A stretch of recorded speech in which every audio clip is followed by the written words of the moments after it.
Beginning a new journey can be stressful. That's why it's important to prepare the best you can. You never know what types of obstacles you may face as you venture out along these new paths. No matter what the journey, it's important to be proactive. Because if you can't take care of yourself, you cannot take care of your loved one. Order your copy today at www.jessicalazellcannon.com.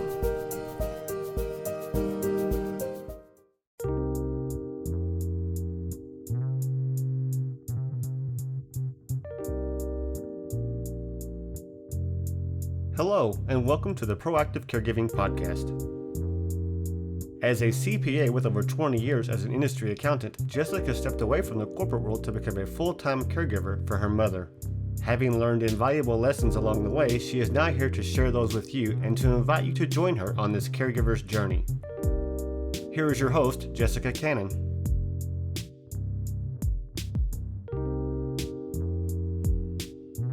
Hello, everybody. I'm glad you're here with me today.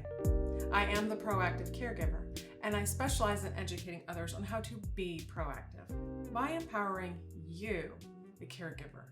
Because if you cannot take care of yourself, then you can't take care of your loved one. So today I want to talk to you about the caregiver sandwich generation. More specifically, the younger side of the sandwich. You might have heard this label a couple of times. It's starting to take a little bit more of a notice with people who are caring for their parents while trying to care for their kiddos. You know, my babies, I say, are now 25 and 18. But there was a time that we were struggling to care for them while going between football games and band practice, between maintenance of both our house and mom's house while managing mom's care. Whew, it's a lot. But that's what happens. And that's what this generation is experiencing. So to say I was stuck in the middle of these generations is kind of putting it lightly. In reality, I just felt stuck. I had so much to manage that everything and everyone was compartmentalized into an emotionally detached, somewhat well-managed schedule. Whenever I seemed to have this reality of managing my own sanity, there was this disconnect of when is the time going to be for me? So sneaking off during a lunch break to go get my nails done, that kind of felt like that shameful self-care early on. But now I can look back at that time and see how the times I sat in the salon and I talked the ears off my nail tech just because I wanted to feel normal, special, and anything other than a caregiver. You know, as a caregiver, I was checking off my to-do list. I didn't consider myself a caregiver in the early years. Aside from never having time for my own needs, I was misled by the society labels. Those labels that kept me from recognizing what my life had become. Partially feeling stuck on a Ferris wheel and somewhat regretting ever saying as a teenager, I can't wait to move out and become an adult. It's never what we expect it to be, especially not stepping into a world of dementia. So today's sandwich generation, unbeknownst to the caregiver, society calls them spouse, parent, relatives, aunt, uncle, grandma, grandpa, neighbors, and even our friends to an extent. So these labels that have come around us and us trying to adapt to this new way of living, this new way of life, and which puts us smack dab in the middle, puts some pressure not only on us, because it is difficult for us as adults, but I wanted to put some attention on this younger side of the generation, simply because we have to find a balance for them. We have to protect them. Childhood should be playful, and we have to protect that in an overzealous way, because their childhood should be the primary focus and caregiving duties should be the secondary. If you are dependent on your little helpers more than you realize, putting pressure on our little ones because of family obligations, those obligations need to be reduced if helping to give care for their family and their loved ones jeopardizes their schoolwork or even time with their friends. And as parents with the responsibilities we're managing, it might be easy to look past what is important to them because we just need extra help. We need more hands-on, more boots on the ground, wherever that ground is, whether it's the kitchen or a bedroom or outside of the house for that matter. Their needs are still just as important, and they're having to learn how to balance in a world that has far more chaos than we're dealing with. Yes, dealing with caring for our parents may be chaotic to us, but our young helpers are also still learning how to be in life in this world, period. They are still balancing changes with their own body. They're still balancing what it means to be in school and having friends and having that special time.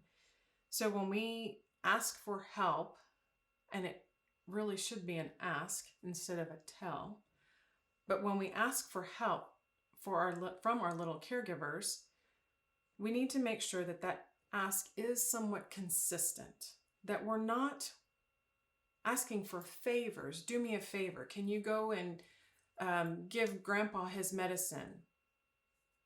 Which is a big no-no.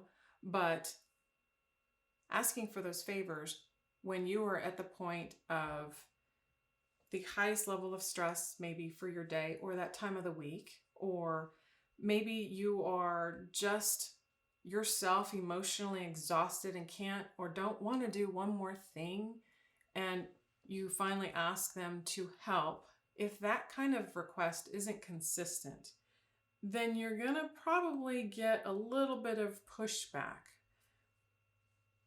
You're trying to include them at a time that they're trying to learn and enjoy their own life. And if it's not expected or understood or even seen that you are struggling, then it's not understood on their side. It's not understood that this is something it's something very small. I can help them. I can do this real quick. Maybe while mom's helping with grandma, I can go do a load of laundry, or I can switch loads for them. Or the simplest thing that comes to mind, while grandma and mom are together, I can take care of my area. I can keep my room clean. I can keep my dishes picked up. Or it's these simple things that we get busy in life and we just go about our lives and just do. And sometimes it's not even recognized that those little things that they can do would actually help you along your sandwich generation journey. So we have to keep in mind that the care that we ask them or request of them, or those favors we're asking, are done consistently. And as you're asking them, you're going to have to keep in mind the level of age and their maturity level at that point. You might have a 10-year-old that is far more mature and receptive than a 15-year-old, for example. You might have an 8-year-old that's a little bit more willing to do something than your 12-year-old.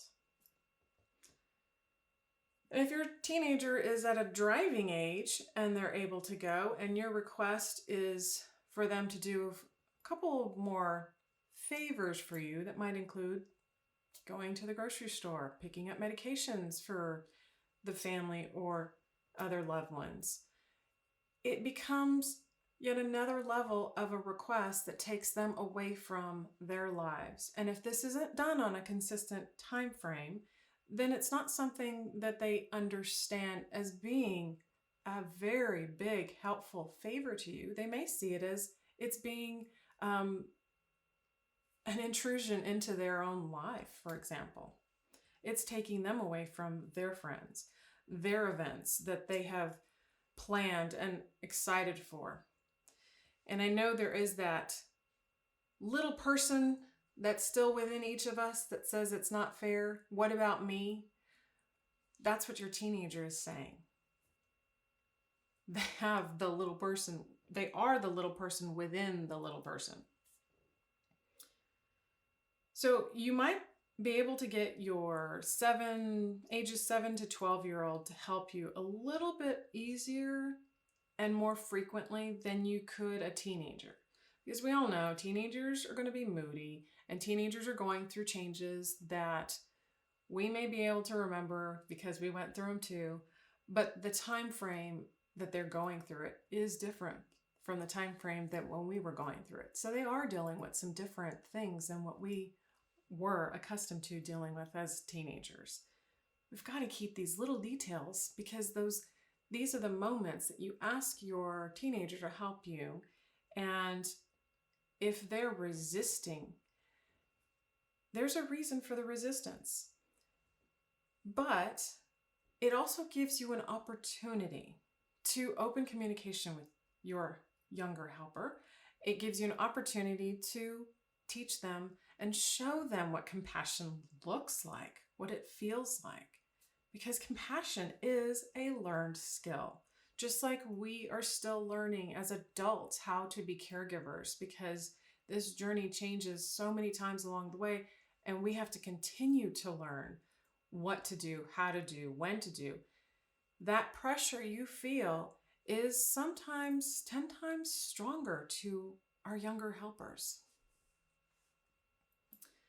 So forcing our children to help us. Sometimes we put a lot more pressure on the firstborn. If you happen to have more than one child, you may be able to relate to this, that you have the firstborn, you have a middle child, and possibly the younger child. The firstborn might get a lot more responsibility put on their shoulders because, well, they're older. And the assumption is they can handle, they can help. And it starts when they're little.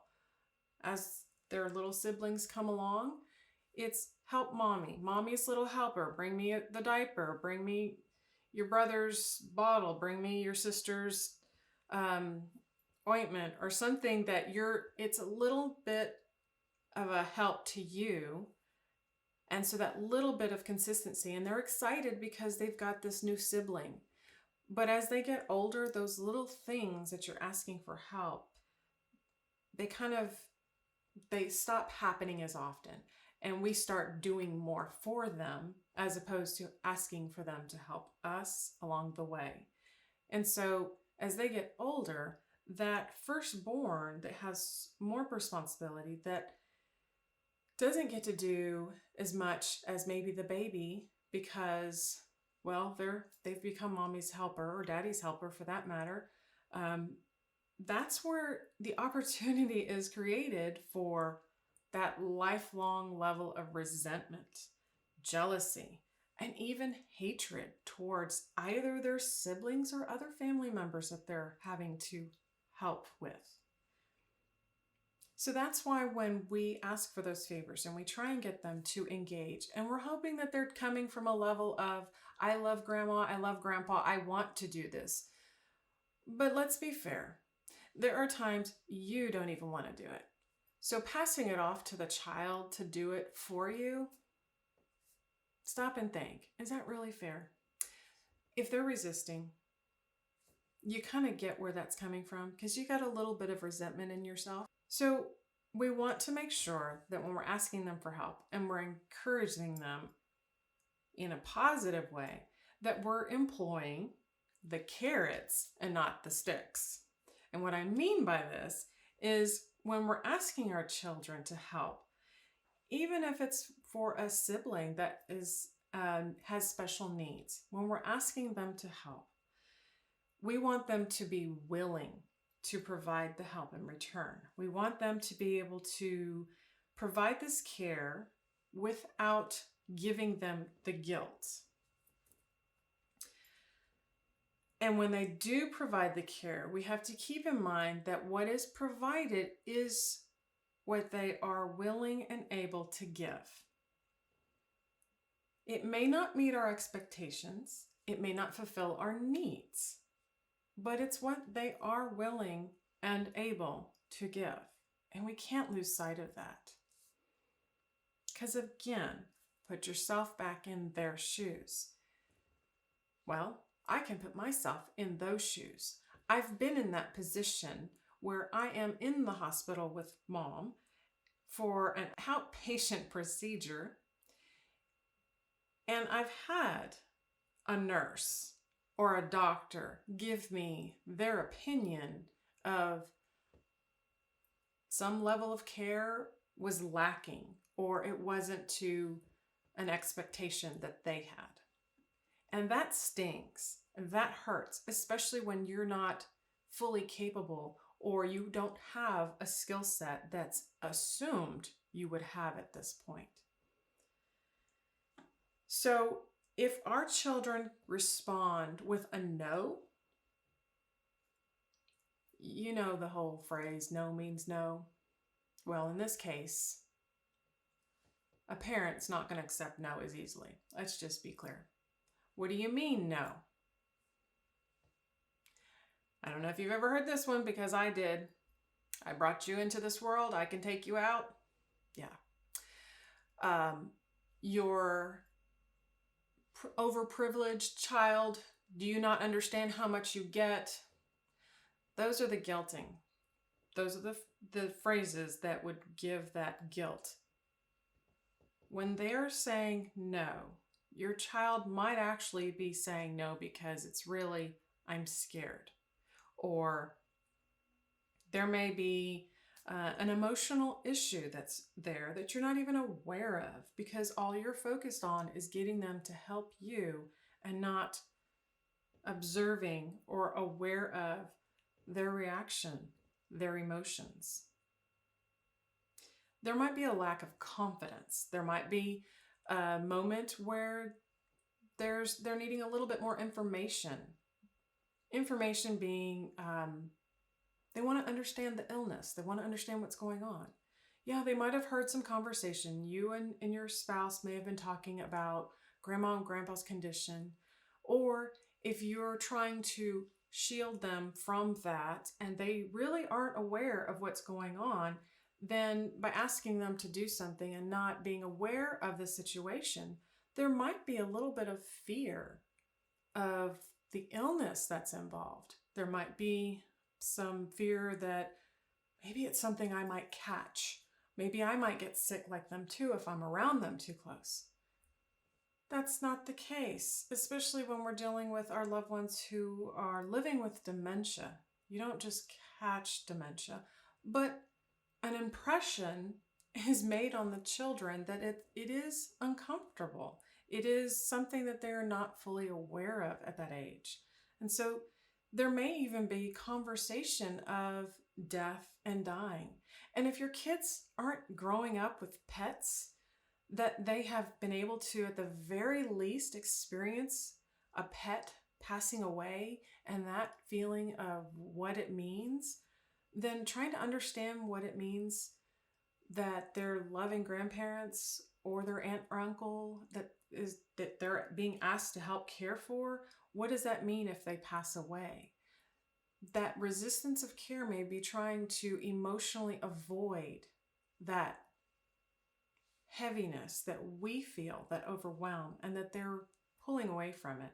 And you have to be really careful with this, because as adults, we may be able to understand things. We may be able to push ourselves through having to do things as opposed to wanting to do things. We may be able to push ourselves through the emotions knowing the direction it's going in.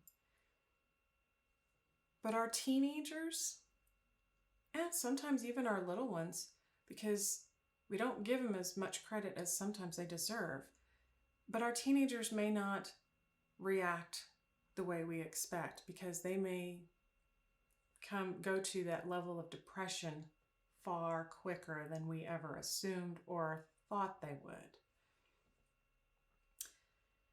So if they're saying no, use that opportunity to step in. One of the areas that I've learned as a caregiver is the act of improvisation. We have to use the yes and. But in this case, if you're asking your child, hey, can you help me with something that I have to do while I go do something else, and they have a no, they might have homework, they might have a sporting event, a music event, a school, something that's keeping them, the time conflict for it.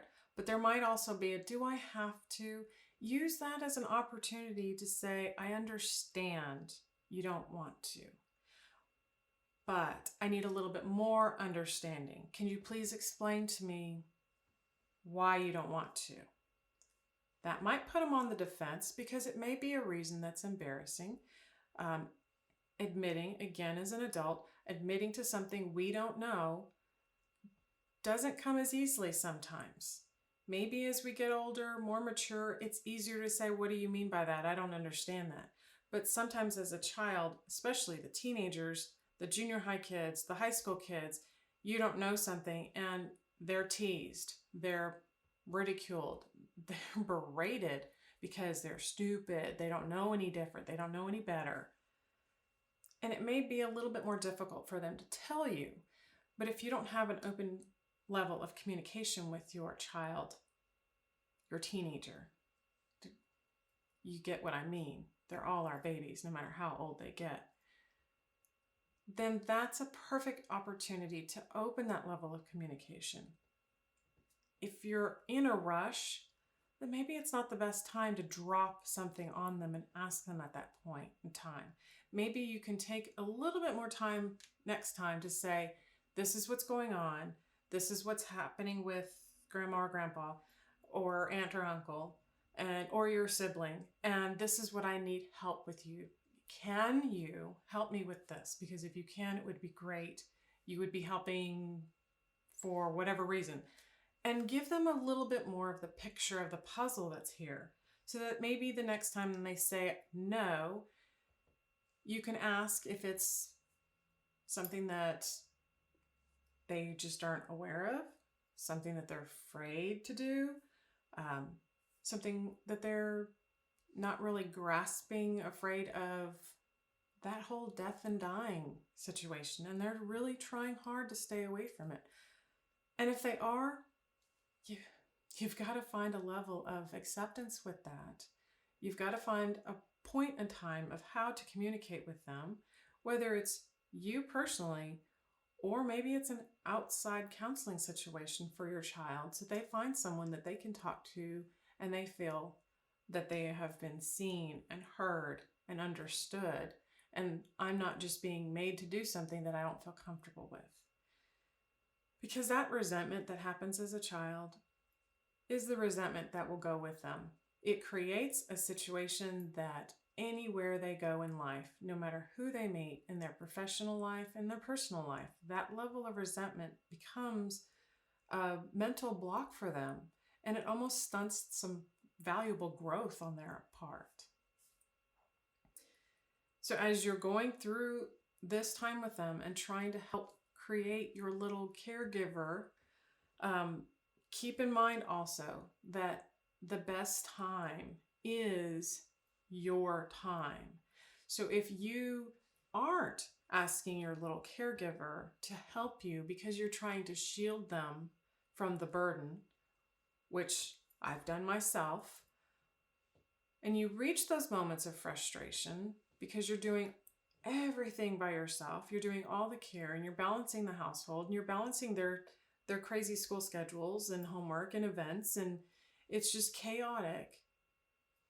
stop and take that moment to share some time with them. Maybe you have a scheduled family dinner night or family game night or family movie night or something that is focused on them. And if you can't do that and you find yourself saying, well, I don't have time for that. I can't do this. Things are so crazy. I have this. Well, maybe this, and this is your reason that it's time for respite care. It's time to call in outside resources. Because when your life is taking over and going in this direction, you're pulling time away from your children. You're pulling time away from watching them grow, from guiding them in their growth, from being a part of their own little chaotic world that's coming to be in their own level of understanding. The time that you have taking care of your loved one, it's never going to be balanced. You're going to continue to feel stretched to the limits, thinly stretched. And yet you still have to make time for your younger generation. You're the other end of the sandwich. Because when you don't make time for them and you're focused on your loved ones, that's when your younger caregiver is exposed to things outside of your teachings. That's when they are being raised by their friends or other peers that are not exactly the best or most positive that you would prefer your children to be around.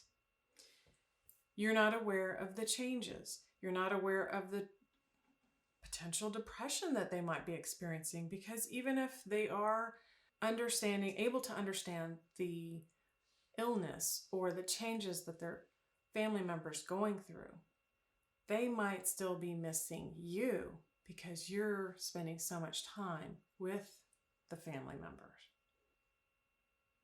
So there's a balance we have to strike. We're trying to strike this balance of caring for our parents while caring for our family, our children and spouse, ourselves. It's a lot. There's a balance that we have to strike. But finding a way to do this where the kids can witness this and be part of it with you, where they want to help you and they want to be part of this. They learn what compassion is. They see it. They feel what it's like to help someone and to be a part of someone's lifelong change, from having grandma and grandpa and experiencing that time, working alongside them, having fun with them, till they are also being able to come and sit with them at their bedside, whether it's their hospital bedside or it's their home bedside, but they are able to see this change and experience it with you. In their minds, they might be thinking it's just grandma and grandpa. It's because they're older.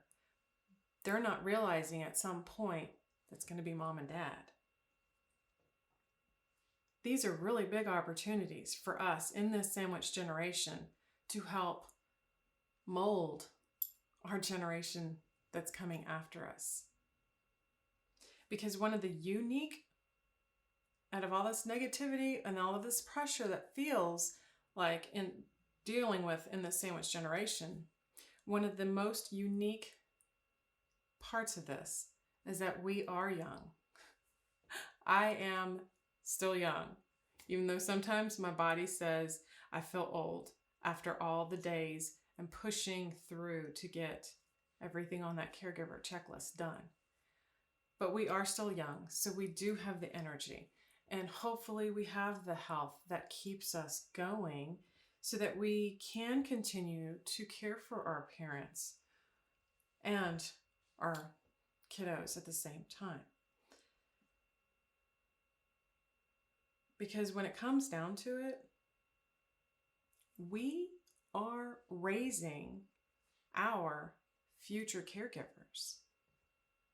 Yeah, let that one sink in for a little bit.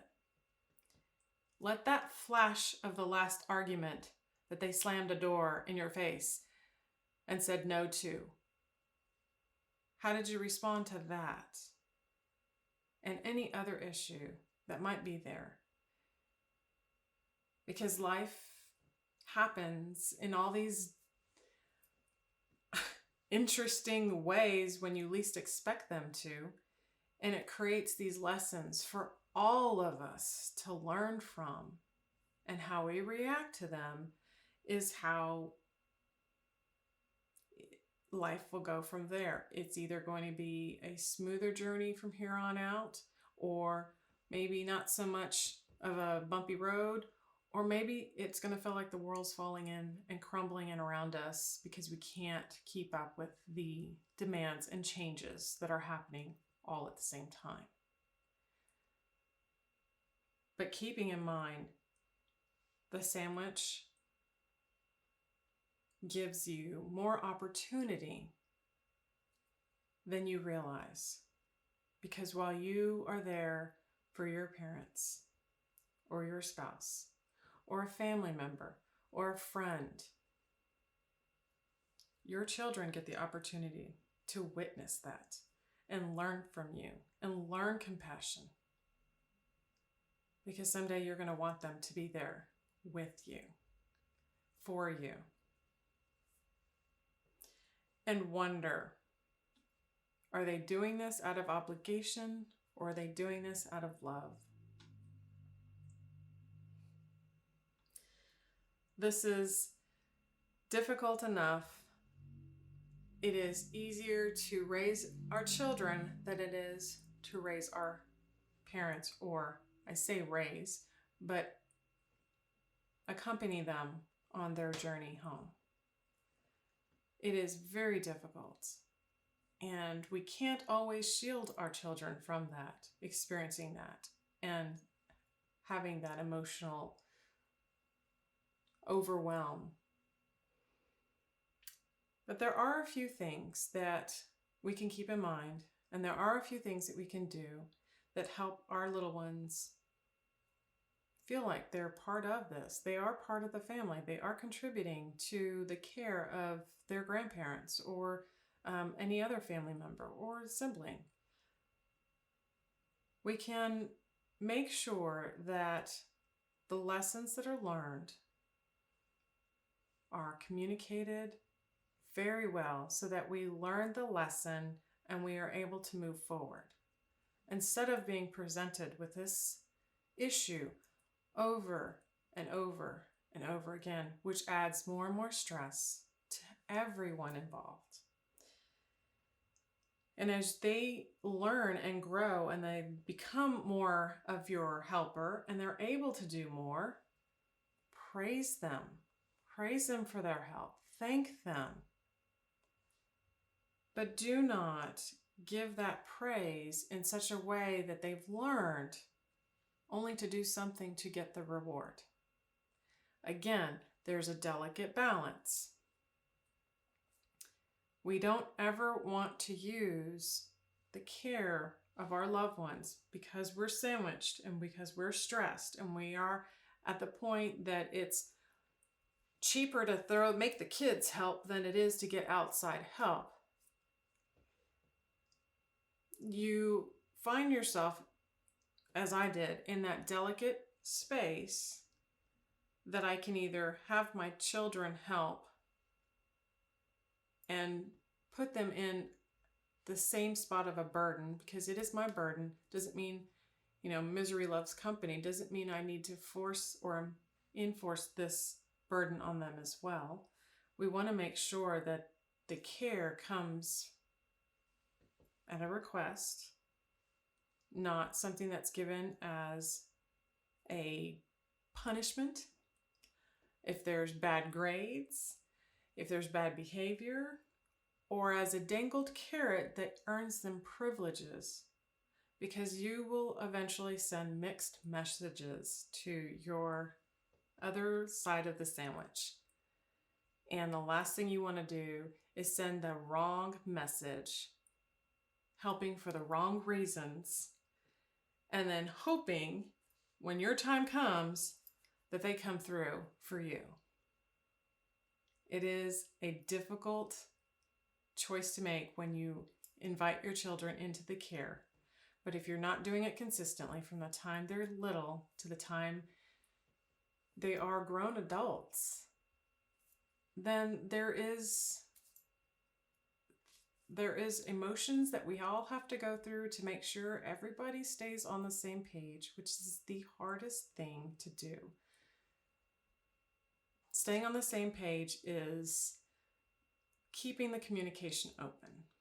And when you're in the sandwich generation, the biggest and best thing that can be done is open communication.